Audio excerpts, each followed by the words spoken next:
Hey, what's up guys, Brad here. So today I thought we'd start a brand new series on the channel called Duel Links What If, where we take a character or an event and we kind of speculate what would happen if that happened in Duel Links. So we'd be looking at, new cards, new skills, what the event would be like, what the gimmick would be, that kind of thing, and we just kind of talk about that and see what we think. Now, I decided to choose Atticus for this starting one because we are getting a ton of Red support in Duel Links right now, and so it kind of, to me it fits, and there's one thing from the new box that kind of, to me, indicates that Atticus is still coming. He is in the game files. He was in the game files since GX launched. He should be coming at some point. But let's get into the video. Let's talk about Atticus and let me know what other characters you'd like to see from a series like this. So yeah, let's take a look.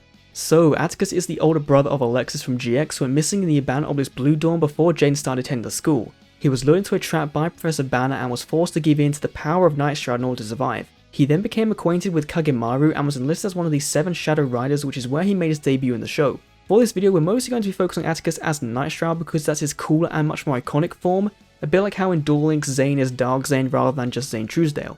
So over the course of the show, Atticus used 2 main deck strategies. The first was a Red Eyes deck when he was under the influence of Nightshroud, and clearly having a bit of a Red Eyes week on the channel given that we just had the new structure deck. Tomorrow we're getting the new main box with a ton of rare support cards in it, and then today we're having this video. The second was his magnificent stage deck that focused around Beast Warrior type monsters such as Panther Warrior and Indomitable Fighter Lele, and pairing them up with spell trap cards that all had theatrical themed names and effects. However, since we're focusing on Nightshroud Atticus, we won't be touching these other cards since honestly they're all pretty trash and relatively uninteresting anyways. So Atticus' ace monster is Red Eyes Darkness Dragon, being the monster that when summoned lets the influence of Nightshroud fully take over and essentially Atticus loses himself to the darkness. Since he's a GX World character, this would be included in his starter deck, but honestly, it's not a very good card at all. Red Eyes Darkness Dragon is a level 9 effect monster with 2400 attack and 2000 defense, the same stat line as the original Red Eyes Black Dragon, that must be special summoned from your hand by trooping 1 Red Eyes Black Dragon and cannot be special summoned by other ways. It gains 300 attack for every dragon type monster in your graveyard, so clearly this was aimed to be a potential rival card to Jaden's Shining Flare Wingman from season 1 of the show, both sharing that 300 attack point gain for having monsters in the owner's graveyard. Now the thing with Atticus is, he has actually been listed as a character in the game's code since the start of GX World, so there is a very real chance he could be coming soon, and not just like a disembodied text bubble showing a screenshot of the GX anime, like a lot of the characters got in the Duelist Chronicles GX events. The problem is that Konami have already given us every possible Red Eyes main deck card that isn't ridiculously busted like Darkness Metal Dragon, or involves burning damage to your opponent, which they might end up saving for the Xyz era if we're ever going to get Flare Metal Dragon. If Atticus wasn't planned to come to Duel Links still, then why wasn't Darkness Dragon included in the newest main box? To me it sounds like there's a chance that Atticus could still be on the cards for coming to Duel Links. Konami have gotten very stale with their character unlock events, duel a couple of roaming duelists, obtain an event item, then challenge that duelist to the gate to earn points to eventually unlock them. It's the same recipe over and over again. However, they've recently been adding level 50 plus duelists that spawn after a certain period of time that come with a unique gimmick, so I think Atticus will follow down that path, and I can envision it going in either one of 2 ways. Either after a certain number of turns, or when his life points go below 1000, Atticus invokes the power of Nightshroud to survive the duel. Whilst his standard character design will be him in his Nightshroud outfit, in this moment the mask will appear in the middle of the screen and then his outfit will change to be wearing the mask. Additionally, Konami could artificially ramp up the difficulty of the AI when this happens. In the anime, Atticus had to give in to the power of Nightshroud in order to survive, and so in Duel Links it would be in order to survive and win the duel.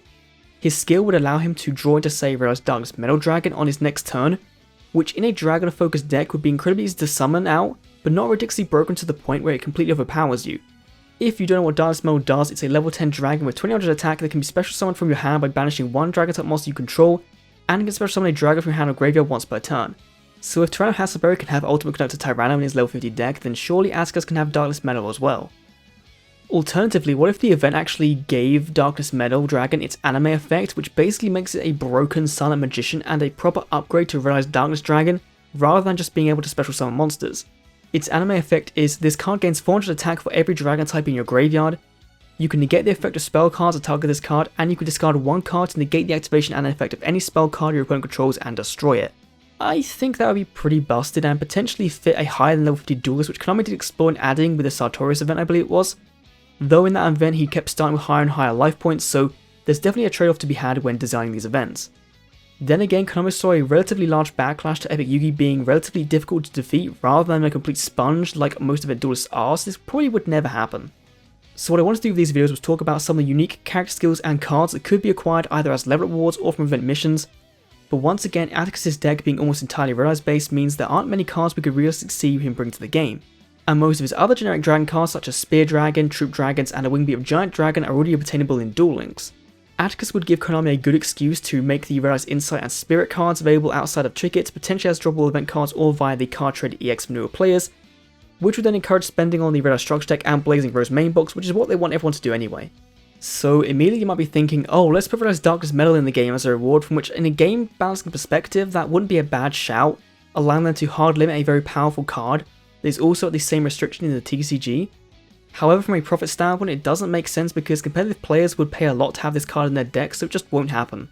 What could happen, however, is one of the burn spell or trap cards making it in as Atticus' level 45 reward, also hard limited to 1. The two options here are Inferno Fire Blast and Red Eyes Burn, which both of have been used heavily by Atticus in the anime, and will probably make up the backbone of his event deck you duel at the game. Inferno Fire Blast is a spell card that lets you target one Red Eyes Black Dragon on your field and inflict damage to your opponent equal to its original attack, so 2400. However, Red Eyes Black Dragon monsters cannot attack that turn. That's a pretty hefty amount of damage to take in a turn, especially in Duel Links where the life points are so low at just 4000.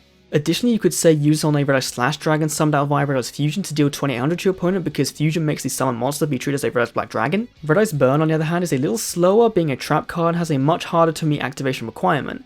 If a face-up Red Eyes monster you control is destroyed by battle or card effect, both players take damage equal to its original attack.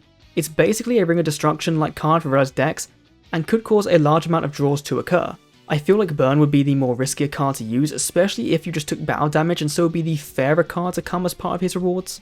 Atticus could also bring along a third copy of Swing of Memories, which you can currently get 2 copies of from leveling up Alexis to level 45. Atticus gave this card, which belonged to Alexis, to Jaden in order to help him save her from being under the control of Sartorius and the Society of Light, so having 1 copy available from him would be a nice reference to make. Super Rejuvenation is another card that Atticus used that is banned in the TCG, but at 3 in the OCG and was put on the list due to being comboed extremely heavily with the Dragon Rulers who were also banned in the TCG. Rejuvenation allows you to, during the end phase, to draw a number of cards equal to the number of Dragon-type monsters you discarded or attributed during this turn. So, in Atticus' anime strategy, this was probably useful for drawing 2 cards from attributing Black Dragon's Chick into Red Eyes Black Dragon, then Black Dragon into Darkness Dragon. It's a card I'd certainly like to see come to Duel Links in the future, but would limit some of Konami's future options if it did come, honestly. Now, I'll be honest, the rest of Atticus' cards are either all banned in the TCG or are way too powerful for Duel Links right now, things like Negate Attack, Call the Hornet, Pod of Greed, those kind of things. He does, as I said earlier, have a Beast Warrior themed deck he used when he was free from Nightshroud's control, but it was downright terrible. But he does have some anime exclusive cards that aren't terrible. I've left out the ones that are terrible, like Dragon's Breath. So just like Ojama and Dala, we could see these come to the game. I'll go over them real quickly since they shouldn't need too much discussion or explanation, and then we'll move on to the skills. So with Attachment Dragon, a level 1 dragon that when summoned equips to an opponent's monster, you can change the battle position of that monster once per turn, useful for when you have a Spear Dragon or a monster that inflicts piercing damage on board, pretty cool. Then we have Offensive Guard, probably the best card here. A normal trap that halves the attack of an opponent's monster's direct attack and then lets you draw 1 card, that's pretty good I think. And then we have Metal Plus, a continuous trap that equips to a monster you control and then negates the activation of spell cards that target it and destroys them. This is used when attached to Red Eyes Darkness Dragon to summon out Darkness Metal Dragon in the anime, making it feel more akin to the original Red Eyes Black Metal Dragon than the easily summonable one we have in the real game. Skill wise, I feel like Atticus would be very similar to Seto Kaiba with things like Beatdown, which is currently used in most Red Eyes strategies, and Draw Sense High Level or Heavy Starter being there to have a slight chance of drawing into Red Eyes Darkness Dragon. However, I do hope he has more skills that benefit niche Red Eyes strategies, or allow us to have access to cards or effects we cannot get in Duel Links right now. I'd imagine he would have a skill very similar to Yubel's My Name is Yubel skill that lets you swap out a level 7 Red Eyes monster in your hand for a Red Eyes Darkness monster from your deck. In the future this would be pretty abusable to get Darkness Metal out extremely quickly, but Konami could easily limit it to search out just the original Darkness Dragon, which otherwise is only searchable via Black Metal Dragon's effect when it's sent to the graveyard, which is a UR from the newest box, and there's usually a lot better targets to search for, such as Red Eyes Fusion or Red Eyes Insight. Atticus could also have a skill very similar to Yubel's Allured by Darkness skill, that after losing a certain amount of life points adds a card from outside the deck to the hand instead of doing your normal draw. This could be, say, if you lose 2400 life points you could add an Inferno Fire Blast from outside of your deck to your hand, but you can only do this once per duel rather than including it as a level 45 reward. Having to wait till you've taken the same amount of damage in a duel that your opponent would take with Inferno would somewhat balance the card, but perhaps it might not be enough. Maybe this could also be used to give us access to something like Dragon Shrine or Dragon's Ravine, but via a skill like Arcana's the Master of Magicians that randomly adds one of them from a selection to your hand. Dragon Shrine would greatly help out the Red Eyes strategy in a big way, though again like Darkless Metal Dragon is something people would pay for and be useful in years to come in a multitude of dragon focused decks, so it's just a very good card that could be cool to see in Duel Links right now.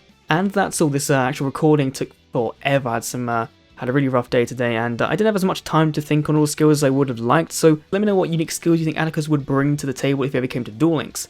And again, let me know who you think I should make a video on next in this series. This was an incredibly difficult one to do just because of how little Atticus has that isn't in the game already, but I hope you enjoyed regardless.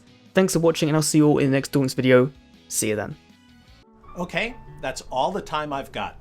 I gotta get back to playing Legacy of the Duelist on my Nintendo Switch.